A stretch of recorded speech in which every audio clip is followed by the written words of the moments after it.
Intro, hook. Okay, that title is a huge promise, I know. Can you really get pregnant in 30 days just by changing your diet?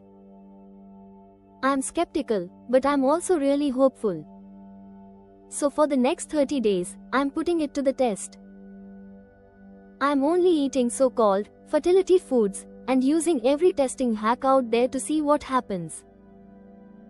Some of what you see online is science, and some of it is, well, just silly. My job is to tell you which is which. So, is this all just a bunch of hype? Or could it actually work? Let's find out. Section 1. The premise and amp.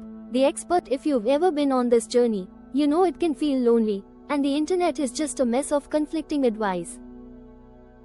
So, I decided to cut through the noise and turn this into a little experiment for myself. For 1 month, I am completely overhauling my diet and how I test for pregnancy, based on all the most popular advice. But I am not just winging it. I have roped in fertility expert to help separate the facts from the fiction. Simran, thanks so much for being here. Happy to be here. And you're right, the uncertainty is overwhelming. Let's be clear, no diet is a magic pill that guarantees a pregnancy in 30 days. Conception is complex part. But what we can do is build a lifestyle that supports your body's reproductive health. Section 2. The game plan. Alright, here's the game plan that Simran helped me put together.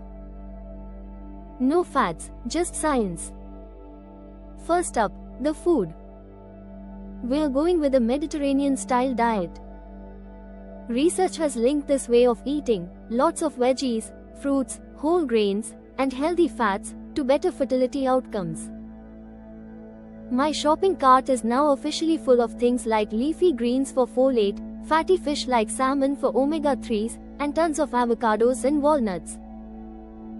I'm also making sure to get at least 400 micrograms of folic acid every day, which is crucial for helping to prevent certain birth defects, sometimes even before you know you're pregnant.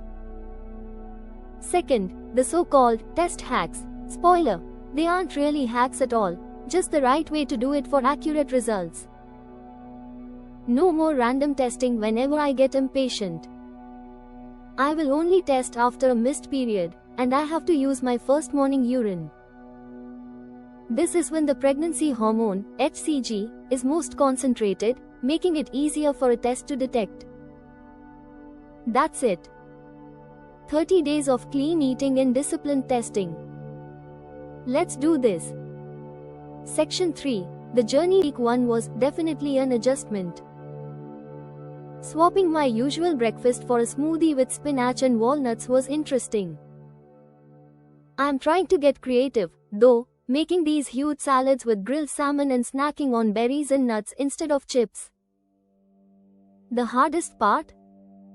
Saying goodbye to processed foods and all that sugar. By week 2, I actually started to get into a groove. I felt good. Less bloated, and I had more energy. The 2-week wait felt different this time, too. Instead of just sitting around wondering, I felt like I was actively doing something good for my body. It felt really empowering. Week 3, not gonna lie, was tough. The novelty wore off, and the cravings for a giant pizza hit me like a truck. But honestly, just thinking about why I'm doing this kept me going. Every meal felt like a little investment in my future. Section 4. The expert check-in. Okay, I'm halfway through, so it's time to check in with Simran. I'm definitely feeling better, but is any of this actually helping my fertility? Simran, the fact that you're feeling more energetic is a huge win.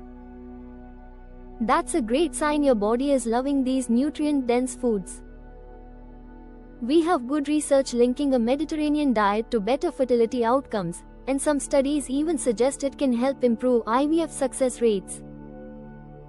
All those omega-3s from the salmon and walnuts, plus the folate from the spinach, are helping to create a healthier reproductive environment.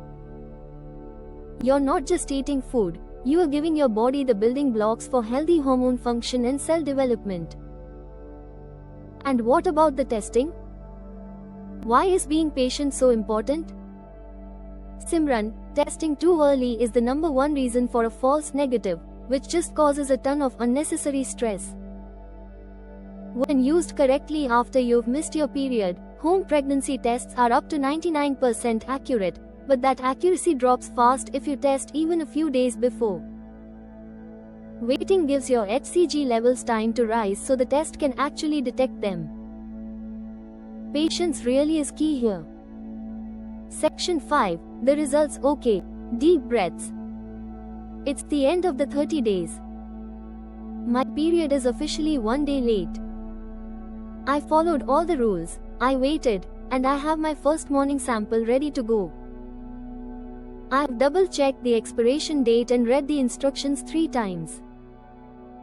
I have a timer set. I'm nervous, for sure, but also weirdly calm. No matter what this little stick says, this month has been a massive win for my health. I took the test. And it's negative. And you know what? Am I disappointed? Yeah, a little bit. But mostly, I just feel peaceful. I think I knew this challenge was never going to be a magic wand.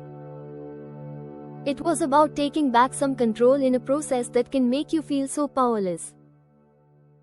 And I did that. Section 6. Expert Analysis and AMP. Takeaways. I checked in with Simran one last time to talk about the result. Simran, please remember, one cycle doesn't define your entire fertility journey. What you've done this past month is make a serious investment in your long-term health. You've likely reduced inflammation, helped balance your blood sugar, and given your body so many crucial nutrients. That, right there, is a huge success. The big takeaway for everyone watching isn't about a 30-day miracle, it's about sustainable changes. Focus on a whole foods, Mediterranean-style diet, make sure you are getting at least 400 mcg of folic acid, and please, use pregnancy tests correctly to save yourself the anxiety. Conclusion and AMP. CTA. This 30-day challenge taught me that the real win isn't always that second line on a test. It's the feeling of empowerment that comes from taking care of yourself. By focusing on what I could control, my food, my habits, my mindset, I found a little bit of peace in this whole crazy process. If you are on this journey too, I see you.